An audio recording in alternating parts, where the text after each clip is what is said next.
All right, so I just got back from a run and I'm exhausted and parched. And parched throughout the run made me think a lot about hydration, which then leads me to think about blood volume.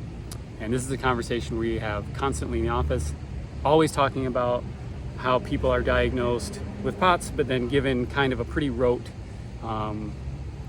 treatment protocol, which is just like increase salt, increase water, put on compression garments, and good luck.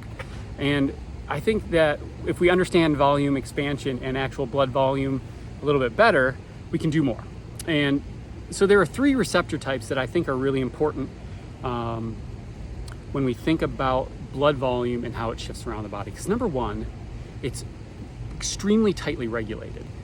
We have sensors all over that detect how much carbon dioxide, how much oxygen, what the pH is of the blood, how it's circulating. Is there too much pressure? Is there too little pressure, right?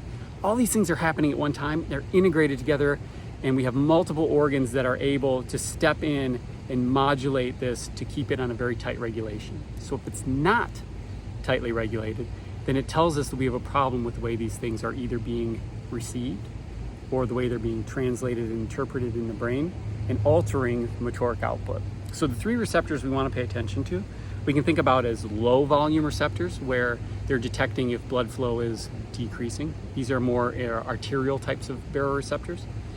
We have high blood volume receptors. These would be things that we experience more in the preload or in the vena cava or the atria of the heart. And these are important because they tell us if there's too much blood volume or there's too much return to the heart. And they can give us signals that go through the vagus nerve, to the NTS, to the paraventricular nucleus, and then back down to the thoracic cord to be able to both create tachycardia and to change activity in the kidney so we can filter more blood out and alter the blood volume quickly. We then even have longer term strategies where we can use different hormone sets to be able to regulate it on a longer term activity through the paraventricular nucleus. And then the third one we want to think about are the chemoreceptors that we have. And these help us detect the levels of carbon dioxide in the blood. If there's more carbon dioxide in the blood, then we want to actually be able to clear that faster. So the more carbon dioxide we have, the more we create tachycardia and the more we try to clear blood flow. Same thing where we can check in carotid vessels for changes in oxygen tensions. And we also have different areas where we detect pH. All of these make sure that the blood doesn't get too thick or too thin as well. So with all of these systems working together, it should be very tightly coupled.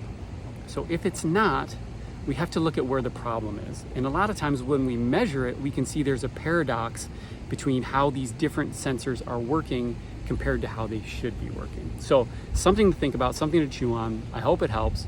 Go for a run yourself if you can. If not, let's work on getting there. I hope it helps. I'll talk to you soon. Take care.